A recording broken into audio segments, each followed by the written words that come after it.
Welcome, dear listener. Tonight we will travel to the Ice Age. Imagine opening your eyes for the very first time. Not to hospital lights, but to a ceiling of dark stone and drifting smoke. While outside, the world is nothing but wind, snow, and the low shapes of mammoths moving across a frozen horizon. In this video, we're stepping out of the 21st century and into the last Ice Age to follow one ordinary human life from the first breath beside a tiny fire, to the final night as an elder wrapped in furs telling stories to sleepy children. If this cozy story helps you drift off, please subscribe, tap like, and leave a gentle comment. Your support keeps the journey continues. Imagine you are not born in a white room full of humming machines and blinking monitors, but in a world of stone, hide, and breath. The ceiling above you is low and dark, streaked with smoke from countless fires. It might be the rough arch of a cave where limestone glows faintly in the firelight, or the curved ribs of a hide tent stretched tight over wooden poles. Outside, the air is thin and bitter, and the land rolls away in pale browns and greys, a wide treeless plain where snow clings in patches that never quite vanish. The wind moves over this open world like an invisible animal, constantly prowling, always searching for a way in. This is the Ice Age, and you're arriving right into its teeth. The land you were born into is what scientists now call the Mammoth Steppe, a gigantic belt of cold grassland that once stretched across much of Eurasia and into North America. It is the last glacial maximum. Roughly 20,000 years before the present, an enormous ice sheets sit over parts of the northern continents like the slow grinding mountains.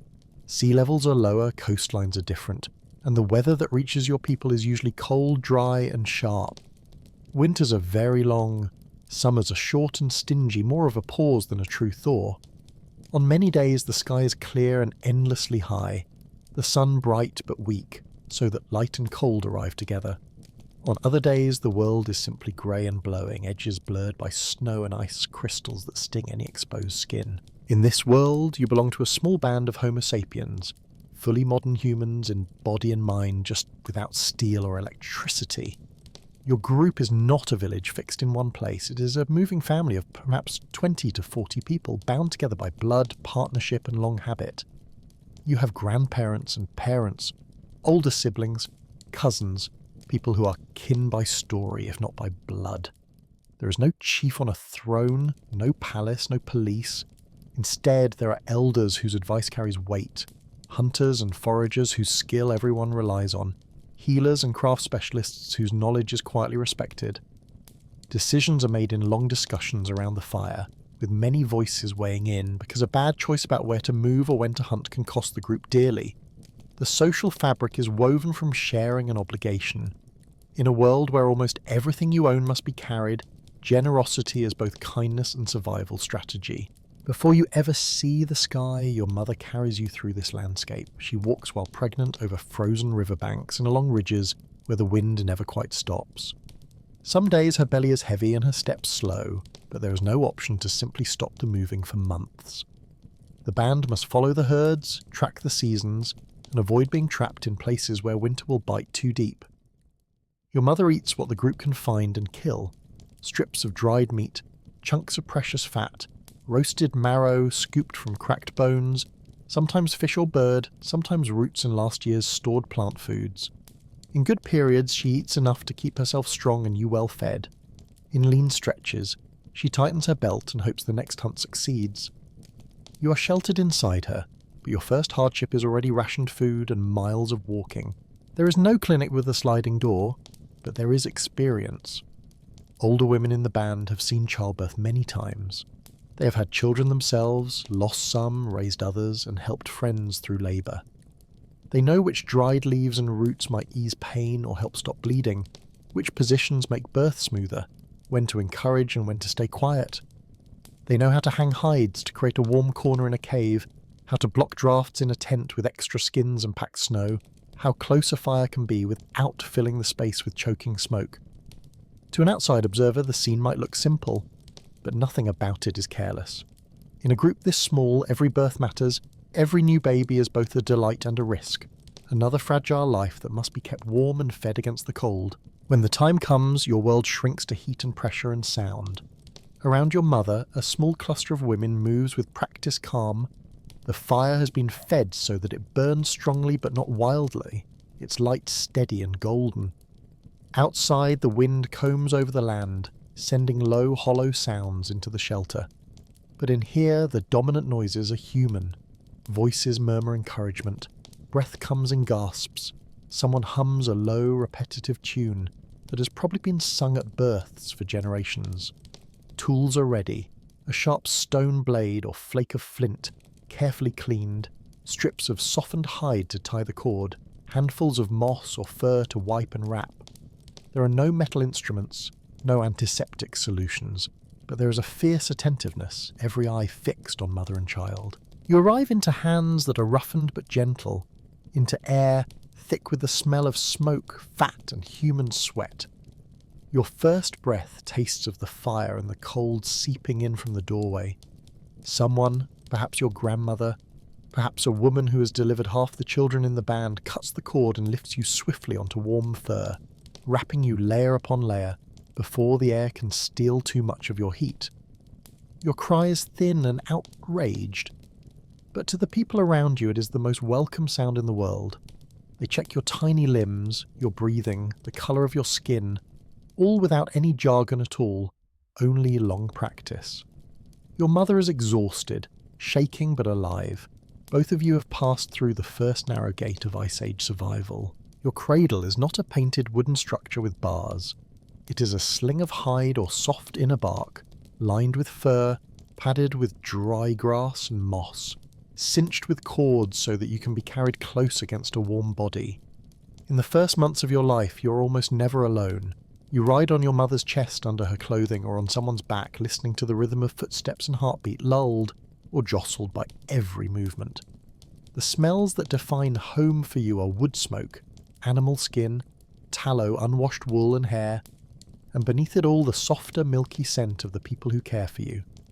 The main light source in your world is the fire, flickering and shifting, painting orange reflections on stone and tent wall. From the very beginning, struggle is an invisible presence hovering beside your cradle. The most dangerous things in your life are simple and relentless. Cold, hunger, and infection. The cold is held at bay with layers of fur, with careful wrapping, with the heat of another human body pressed against yours. Hunger is held off with breast milk given whenever your mother's body can provide it, and sometimes shared nursing if another woman in the group can help. Illness is deterred with clean snow melted into water, with hands that try to be as clean as circumstances allow, with herbs and smoke and caution learned through harsh experience. There are no vaccines, no antibiotics, no incubators. A fever is always serious. A cough that lingers makes people glance at you more often, feel your forehead in the night, listen a little too closely to each breath. What protects you more than anything is that you are not just your mother's work. In your band, childcare is shared. Older siblings hold you while your mother scrapes hides or works stone. Grandparents rock you gently and mutter stories almost more for themselves than for your uncomprehending ears. Aunts, uncles, unrelated but trusted adults. Everyone is part of the safety net. There is a practical side to this. If one caregiver is hurt or sick, another already knows your rhythms and needs. But there is also an emotional side. In a small group that has spent long months together in cramped shelters, all these faces are your world. Later, when you are grown, you will not remember a single dedicated nursery. You will remember warm laps, the itch of a woolly sleeve on your cheek, the way different hands held you slightly differently as they talked and laughed and argued over your head. Even in your first year, you travel. The band cannot afford to stay in one place until every sprig of vegetation has vanished, and animals avoid the scent of humans entirely. So when the time is right, when the herds begin to move, when the winter shelter's resources are thinning, when the rivers groan with thawing ice, everyone prepares to leave. Bundles are packed, rolls of hide, bags of tools, stones carefully chosen for flint knapping, dried food, treasured ornaments. The shelter that felt like a permanent world dissolves into components. You are wrapped, tucked into a sling, shielded as much as possible from the air, and carried out into the open. The march begins. To you, it is mostly a rocking rhythm, punctuated by bursts of strong light and sharp air whenever your coverings are adjusted. To the adults, it is a test of strength and judgment. They must choose routes that keep you out of the deepest drifts, that skirt thin river ice, that avoid steep slopes where a stumble could send both carrier and baby tumbling. They have no maps in their hands, but they carry maps in their memories. Past migrations, landmarks, the stories elders told about the year the snow stayed late, or the year the river flooded early. Each decision about which valley to follow or which ridge to cross is taken with your small sleeping weight as part of the calculation. When winter clamps down again, the band seeks shelter. Perhaps a cave mouth turned away from the prevailing wind, perhaps a natural hollow deepened by human hands, perhaps a cluster of tents backed against a low ridge with snow piled around their bases for insulation. Inside, the space is organised by habit and need. Fire is always central. Around it, people sleep and work on beds of grass and skins. There are places where tools are stored, where meat is cut, where hides are stretched. You may be laid down on a fur near the warmth while someone shapes stone just beyond your reach, chips flying, or while someone else carves bone into needles or points. Tiny flakes, fibres and shavings will sink into the floor to be discovered tens of thousands of years later by archaeologists trying to imagine your daily life. As you begin to roll, then crawl, then stand on unsteady legs, the world of hardship becomes more visibly yours. You learn probably quickly what happens if you touch the fire.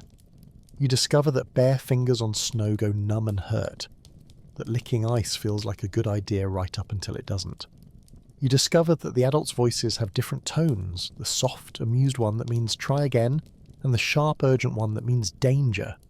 Your immune system is learning too, wrestling with every minor infection that passes through the group, building defences one microscopic battle at a time.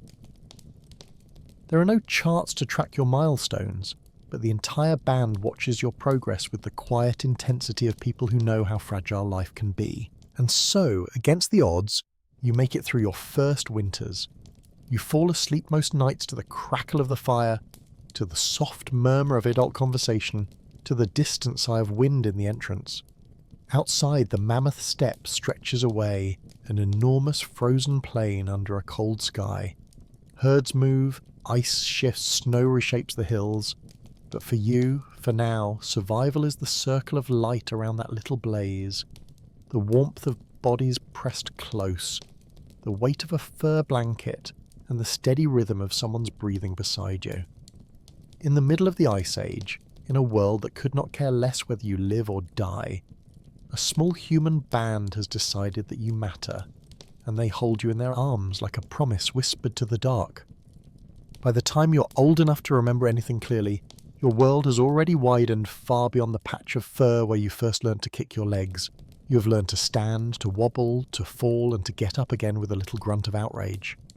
In a modern house, you might do this on carpet or polished floor, with corners padded and sockets covered for safety. Here, your training ground is packed earth layered with ash and old bone chips, or frozen ground outside the cave, or the uneven floor of a hide tent that shudders and creaks in the wind. You have no plastic toys. Your hands reach instead for a smooth pebble, a discarded flint flake, a bit of bone worked into a spiral that someone dropped months ago. The mammoth steppe is your nursery, and it is not baby-proofed in the slightest. You move through a world of constant supervision and constant risk. Adults watch you out of the corners of their eyes while they work, scraping hides with stone scrapers that hiss against the flesh side, whittling antler into spear points, twisting sinew into cord. You are warned away from the fire with sharp words, and, if necessary, a firm hand on your shoulder. You learn without anyone sitting you down and explaining the curriculum. The rules arrive as sensations. The fierce sting of a coal brushed too close to your skin, the numb ache in your fingers when you plunge them into snow, the queasy lurch in your stomach when you venture too near the cave mouth and feel the full slap of the wind. You're not memorizing classroom safety posters. You are building piece by piece a bodily map of what hurts and what keeps you warm. Your band is still small, still mobile, and still absolutely central to your survival. 24, maybe 36 people, shifting knot of faces that you know by voice, by smell, by the way they walk. There are other children, older and younger, and they are your first teachers as much as your first playmates. You chase each other around hearths, ducking under drying racks laden with meat and hide.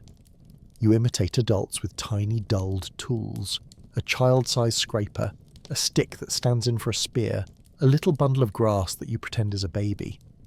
No one hands you a schedule of chores, but gradually your play blurs into work. The day you're old enough to carry a real bundle of firewood back to camp is the day adults stop smiling indulgently when you follow them and instead quietly rely on that extra armful. The land around you is not a flat cartoon white. In every direction the steppe rolls and dips. There are low ridges where wind scours the ground almost bare. River valleys where willows and dwarf birch cling along the banks, frozen marshes that in summer will turn treacherous underfoot. Snow lies in long bands, deeper in depressions, thinner where the wind shivers across exposed rock and soil. Herds etch their presence into this landscape. Lines of hoofprints, churned ground where animals clustered, scattered dung that hardens in the cold.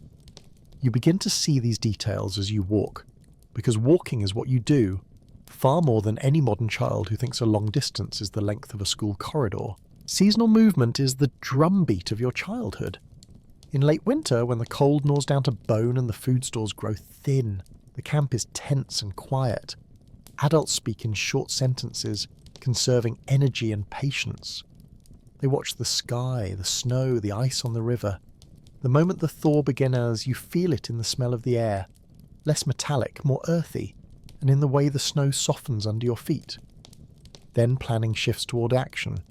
Hides that served as interior screens are taken down and shaken. Bundles are rolled and tied, tools are counted and checked. The cave or winter shelter that felt like the whole world of your infancy transforms back into a temporary stopover. The band begins to move again, following routes that grandparents say have always worked, heading toward places where reindeer, horses, or bison should be at this time of year. For you, migration days mean tired legs and a head full of changing scenery. The adults arrange the order of travel with care. Stronger hunters may range ahead, scouting for game or hazards. Others walk with the main group, bent under the weight of gear, guiding older people and watching the children. Sometimes you cling to a hand or a belt.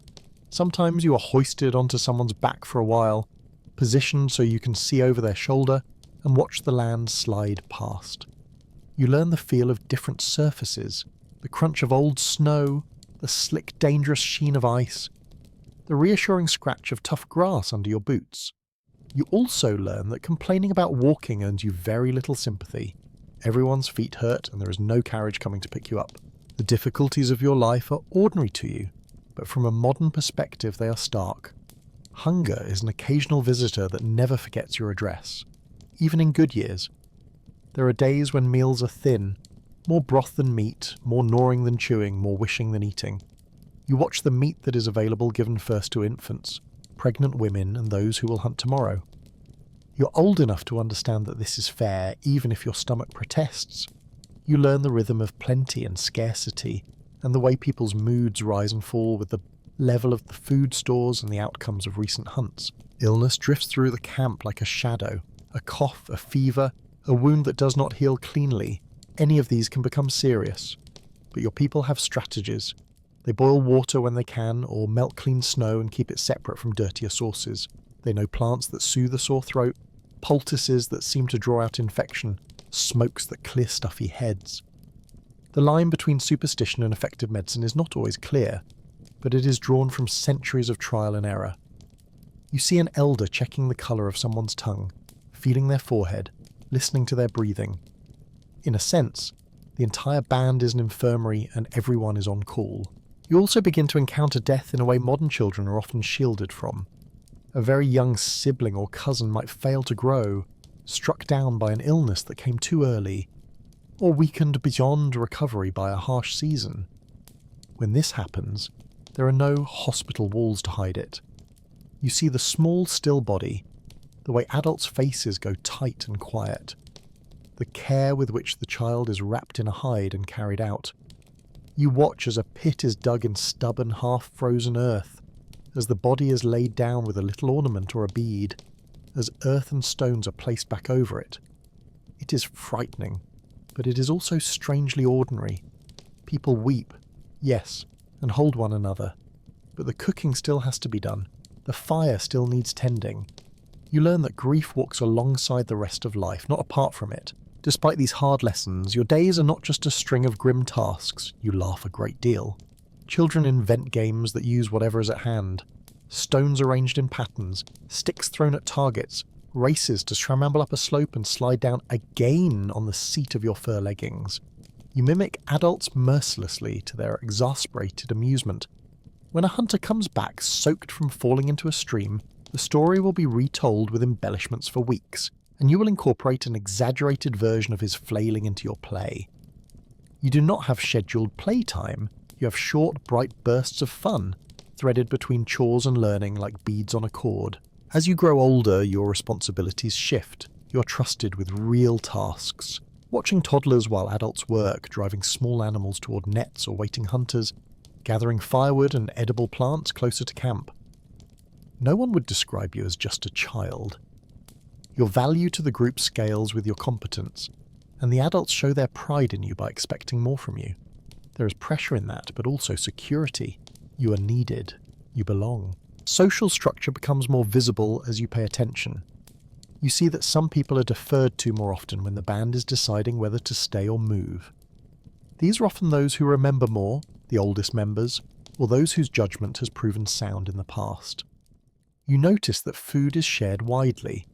A hunter cannot simply drag a carcass into a private corner and keep it for his immediate family.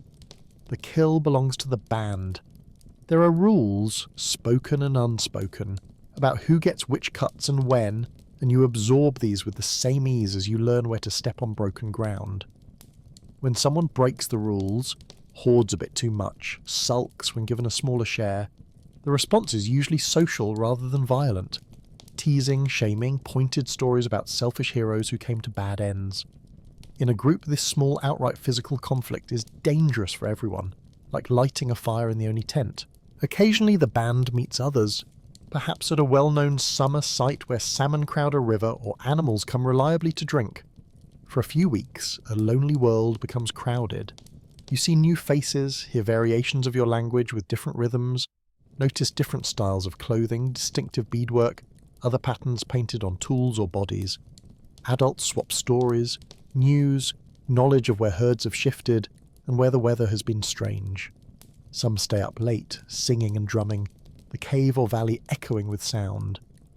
For you, these meetings are thrilling and overwhelming, proof that your little band is not alone in an indifferent world. Alliances are renewed here, disputes quietly settled, young people introduced to possible future partners. You glimpse the broader social web that holds your species together. Then, as always, the gathering breaks apart and each group moves on, taking their memories and their new information with them across the steppe. The landscape itself is a patient teacher. You learn that certain slopes face the sun and catch a little more warmth, so snow thins earlier there and early plants push up timid shoots. You learn that wind carves drifts in predictable places, where snow can be shaped into shelter walls. You learn to recognise the glimmer of thin ice on a river, and the duller look of safe thickness, the smell in the air that means snow is coming, the silence that falls before a storm. You have no barometer or forecast, but your whole body becomes a sensitive instrument, tuned to subtle cues. This attention is not a hobby, it is a constant adjustment that keeps you from missteps the steppe would punish harshly. Now and then, in the middle of this demanding, intensely physical childhood, you may have moments of quiet that are almost luxurious. You lie on your back on a patch of dry ground, looking up at a sky so clear and deep it feels like you could fall into it. You listen to the distant murmur of a river breaking its winter shell, the rumble of hooves as a herd moves somewhere beyond the next rise. You feel the slow warmth of a weak sun on your face and the scratch of grass through your clothing. For a little while, nobody is asking you to fetch anything or watch anyone. In those moments, the Ice Age is not an enemy, but a vast presence you are learning to live within. As your body lengthens and your stride grows surer, childhood begins to tilt into something else. You are allowed to accompany hunters on short forays, not yet to throw a spear, but to watch, to carry light equipment, to see how the game moves and how people respond. You are given more responsibility in gathering expeditions, trusted to remember where certain plants grow, to find your way back to camp without getting lost, to keep an eye out for predators. The band starts to speak to you less as the child and more as someone who can help. The hardships of these years, long walks, thin meals, illness, cold, loss, have carved themselves into you like wind-shaping rock. They have also given you skills and bonds that hold you firmly in place within your band. You know that without them, you would not have survived your tentative first steps on this land of ice and grass. Now, as adolescence looms, you stand on the edge of another threshold, ready to move from the small orbit around the hearth into the wider, more dangerous path of those who feed and lead. The fire that warmed your cradle is still at the heart of your world, but you are slowly becoming one of the people who must keep it burning. Adulthood in the Ice Age does not arrive with a ceremony and a certificate. It sneaks up on you in small practical ways. One day you are the extra pair of legs sent back to camp for a forgotten tool. The next, you are among the quiet shapes slipping out before dawn carrying real weapons and real responsibility into the cold.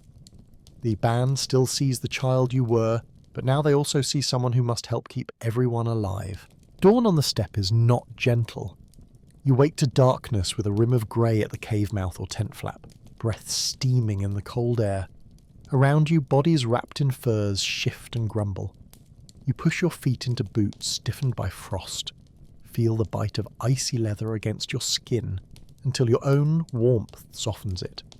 You tighten a belt hung with tools, a stone knife smoothed by long use, a little pouch with a fire striker and tinder, maybe a bone awl tucked in like a pen behind an ear. Outside, the air grabs the sleep right out of your lungs. Above, the stars are fading, and the land is a dim, endless bowl of grey, waiting. You walk with the hunters now. There is no dramatic initiation, just an invitation that is also an expectation. Come, we need you. The older hunters move in an easy lope, saving energy, eyes constantly sweeping the horizon for shapes and movement. You copy them as best you can, trying to look calm. Your heart is harder to control. It thuds in your ears when you see the first distant silhouettes of animals against the snow, dark and solid and very much alive. Reindeer maybe, or wild horses. Moving in a tight band, heads down, hooves breaking through crusted snow to find tough plants beneath. The technology you carry is simple in appearance and complex in history. Your spear has a carefully shaped stone point, attached with sinew and glue made from boiled hide scraps. Someone taught you how to choose the right branch, how to straighten it in heat and smoke, how to fix the point so it will not twist loose at the wrong moment. Perhaps your band also uses spear throwers now, curved pieces of wood that sit against the end of the spear and give the throw more force.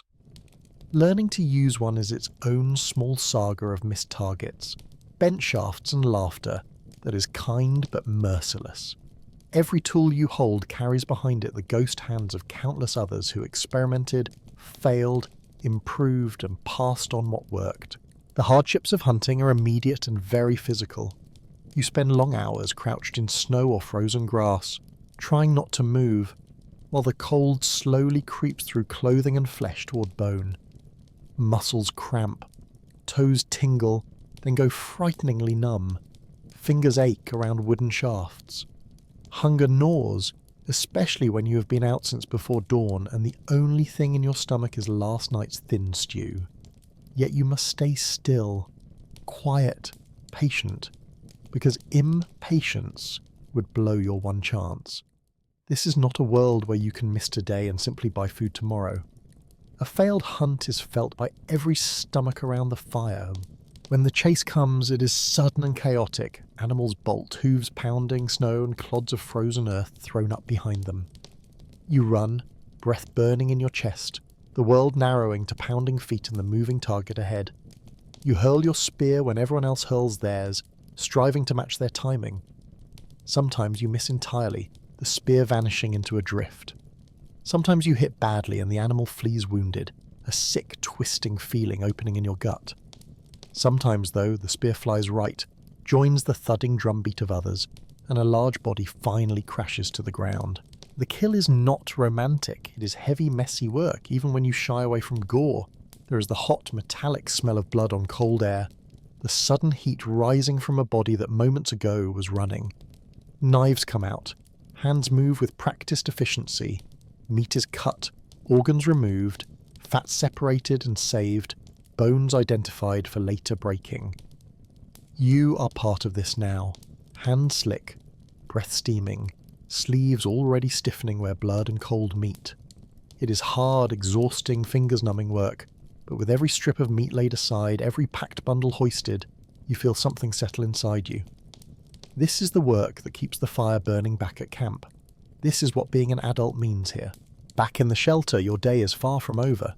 The meat must be processed, sliced thin for drying on racks over smoky fires, smeared with fat, hung high where smoke and cold will preserve it.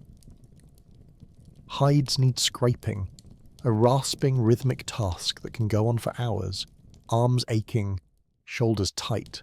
Tools dulled in the hunt must be resharpened, broken points replaced, bindings checked.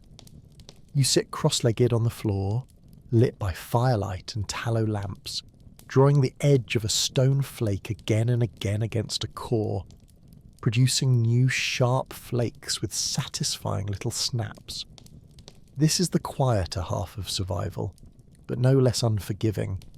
A poorly scraped hide will stiffen and crack. A dull knife will slip and cut you. A badly tied spear point could mean a lost kill. In the middle of all this practical effort, life insists on being more than work. You are no longer a child trailing behind the adults, and that shift alters the way you notice people. You start to watch one person's hands as they work, the way they laugh, how their eyes look in firelight. You notice who is generous when the pot is full, and who quietly shares when it is nearly empty. Bonds form, some easy, some complicated. Pairings emerge. A shared sleeping skin becomes a public fact, a joke target, and also the beginning of a new little unit within the band. There is no priest to declare you married, but the community notices, approves, or occasionally frowns. In such a small group, romance is not a private show. It is part of the social machinery that keeps alliances and genealogies in balance. Sooner or later, if you are lucky, you find yourself holding a baby who looks at you with the same wide, dark stare you once turned on others. Parenthood in the Ice Age is intense. There are no breaks, no babysitters arriving from a separate social universe. Infants are carried constantly, tucked into slings of hide, pressed to warm chests under layers of fur.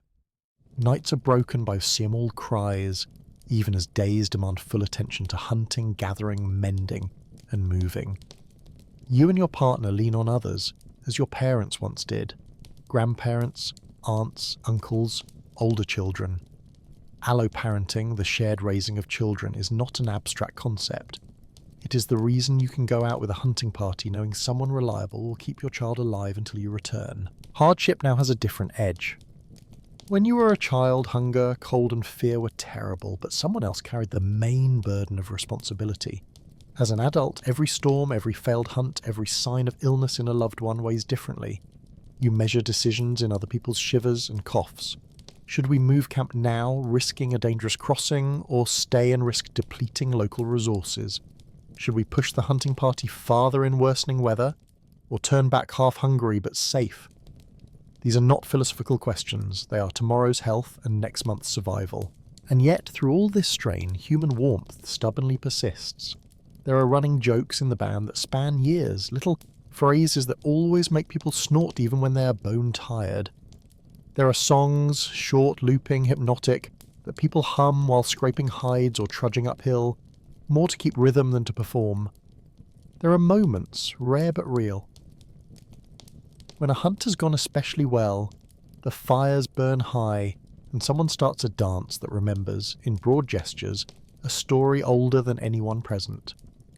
For a little while work lightens, shoulders straighten, and the great cold world outside the circle of light feels less threatening, more like a vast backdrop to your small, stubborn congregation of warmth. By the time you reach the thick of adulthood, you have become something you could not even imagine as the baby wrapped in fur beside the fire. You are now one of the people others depend on, the one whose footprints children try to step in when the band moves over snow.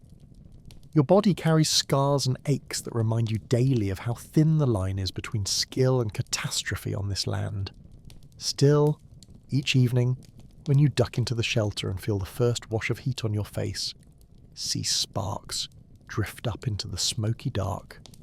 Hear someone call your name with simple relief. There you are again, you made it back. You know why you keep going. In the middle of the Ice Age, adulthood means learning not only how to face the cold, but how to carry your share of the fire that pushes it back. If the Ice Age has a quiet miracle, it is this. Some people do grow old. Not everyone, of course. Many lives end early, folded into snowdrifts or river currents or illnesses no one can name.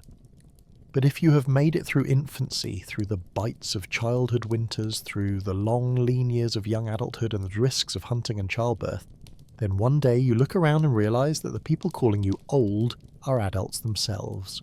Their hair is threaded with grey, their children run in and out of the firelight, and you, who remember when those parents were clumsy toddlers tripping over hearth logs, have become something new in the band, an elder. Your body tells you the story first, waking up takes longer. Knees complain as you straighten, spine creaks a little as you push yourself off the sleeping skins. Old injuries, the ones you shrugged off when you were younger, now speak up whenever the weather shifts. That twisted ankle from a chase across broken ground, the rib that once took the edge of a horn instead of your lungs, the time you fell through thin ice and were hauled out, teeth chattering and muscles seizing, lucky to keep all your fingers.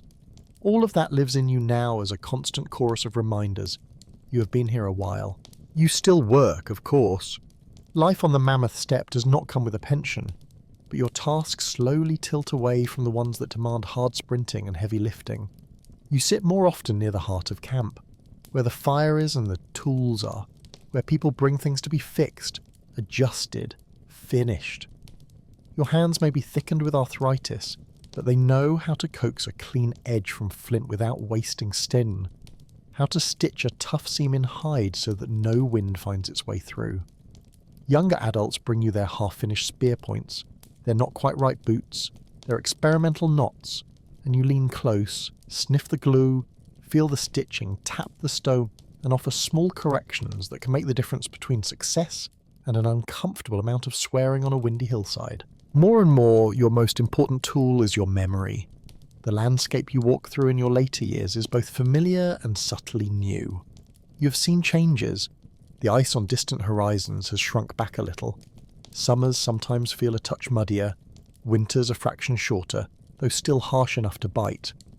In some valleys, shrubs grow thicker, where once there was only open grass. Herds do not always arrive on the same day they used to. Their paths have shifted like rivers over time. Where your grandparents spoke of mammoths filling the distance like moving hills, you may see fewer of them now, replaced more often by other animals. The story of the world is changing sentence by sentence, and you have been here long enough to notice. The younger adults look to you when the pattern breaks. You remember the year the snow stayed late and a river swallowed half a camp that tried to cross it too soon. You remember the year the herds passed far to the north and the band survived only because someone suggested following the birds instead of the hoof prints. You can say, this feels like that year when, and everyone falls quiet listening, because those comparisons are as valuable as any flint core. Your knowledge is not written down anywhere. It lives in your head and in the heads of a few others around your age. When you are gone, some of it will vanish unless you have managed to thread it firmly into the stories and habits of those who come after. So you talk. You talk while you work, while you mend, while you watch the children. You tell stories that are entertaining on the surface, tales of foolish mistakes and lucky escapes, but tucked inside are warnings about ice you should never trust, cliffs you should not approach in fog, valleys that flood without warning. You retell the path of a particularly successful migration again and again, until the young hunters can recite it without thinking. This river bend, that stand of scrub, this rocky outcrop that looks like a sleeping animal. You tease them when they forget details, then patiently remind them. In the slow rhythm of repetition, you are laying down tracks in their minds that may guide their feet long after you are gone. The children love your stories, of course. They crowd near, little backs to the fire, eyes bright, legs twitching from a day's running, but bodies held still by interest. You have a whole library in your head and no pressing bedtime other than the fire's fuel. You tell them about animals that once walked here but do no longer, about winters that seemed unending, and summers that felt like pure grace. Sometimes you slip in small jokes, the kind that poke gently at human foolishness without wounding anyone in particular. Children giggle when you imitate the way a younger hunter once screamed when he thought a hare was a wolf. Adults smother smiles because they remember the exact day. The band's common memory is like the ash in the hearth, new layers quietly covering old ones, but nothing really gone. Your role with the youngest members of the band is both simple and profound. You hold babies on your lap, bouncing them absently while your hands work at something else. You soothe toddlers with songs whose origins are older than anyone can trace. When small children tumble too near the fire, your hands are often the first to reach out and yank them back. In return, they bring you little treasures they find: a stone with an interesting stripe, a feather, a bit of bone that looks like a tiny figure. You praise their finds, turn them over in your hands, explain why this stone is good for tools and that one for nothing but decoration. In this way, you are helping to raise another generation, even when your own children are grown. It is not sentimental, it is practical. The extra eyes and arms of an elder make it possible for younger adults to hunt farther, gather more, sleep an extra hour after a rough night with a sick child. The group survives better because you are here, even if you no longer run after reindeer. Somewhere in the logic of your species, this usefulness of elders has been recognized and quietly rewarded with longer lifespans than most mammals of your size enjoy. Nobody in your band has heard of the grandmother hypothesis, but they live its benefits every day. Yet the steppe is still itself, wide and different, not inclined to spare you just because you've been around the sun more times than most. Walking becomes harder. When the band moves camp, people automatically see who you can lean on, who can carry a bit of your load, which routes will be kinder to your knees. There will still be days when the only viable path is steep, when ice lies treacherous under thin snow, when rivers must be crossed quickly before they rise. On those days, you feel very keenly the gulf between what your mind still wants to do and what your body now allows. The band faces a quiet dilemma whenever your pace falters. They will not say it out loud, but the calculation is always there like a figure scratched in the dirt. How much can we slow without putting the children at extra risk? Can we make the journey in 2 shorter moves instead of 1 long push? Who will walk beside you, and what if that person is needed at the front? Love and necessity argue in low voices at the edge of the firelight. Usually the solution is a compromise: more frequent rests, extra hands, slightly altered routes. In this open, dangerous world, no one can afford to pretend that everyone is equally strong, but neither can they abandon their elders easily. Bonds of affection are as real as hunger, and sometimes just as loud. Your final illness, when it comes, may not even have a name. Perhaps it begins as a cough that simply doesn't go away this time, a heaviness in your chest that makes each hill a mountain. Or maybe it is a fever that flickers in and out, leaving you weaker each time it returns. It might be nothing more dramatic than a slow failure of appetite. Food that once tasted of pure joy now feels like ash. You know the feel of your own body better than anyone. You understand, long before anyone says it aloud, that you're walking into the last part of your life. The band understands too. They bring the work to you now. Instead of you walking out to gather fuel, younger people lay armfuls of shrubs and wood near the shelter so you can feed the fire without standing. They bring you the softer pieces of meat, the marrow-rich bones that are easiest to eat. Someone is almost always within reach. Nights blur, days shorten. You sleep more, wake into half light, watch smoke spiral up toward a ceiling you have stared at for decades. Children still come to your side, quieter now, sensing the change, tucking themselves against you as if your body were another familiar blanket.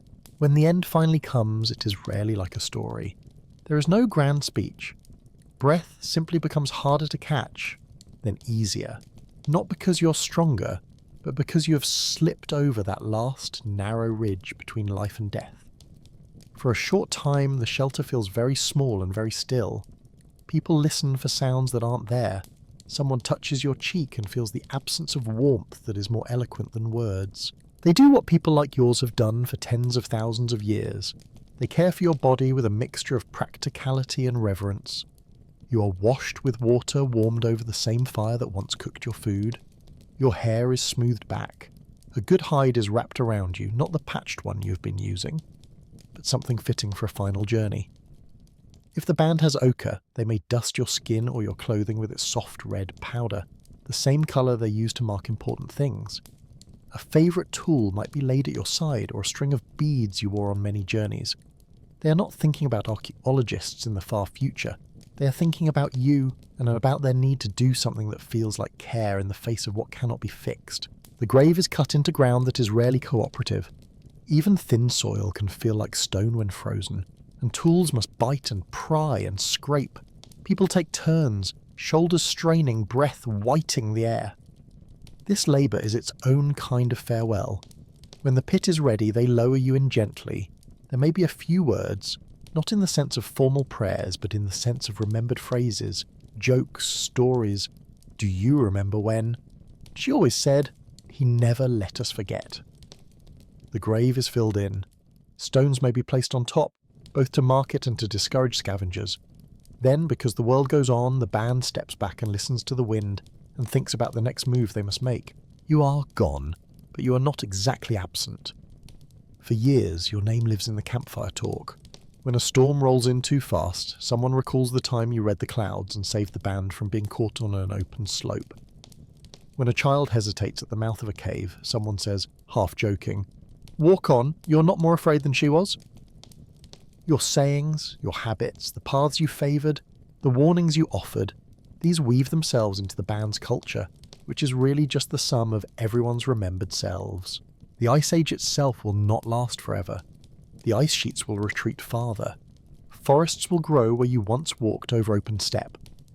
New ways of living will emerge as humans experiment with plants, animals, and places that no longer freeze as they once did. But all of that lies ahead. In your lifetime, the world has already changed a little, and you have helped your people change with it.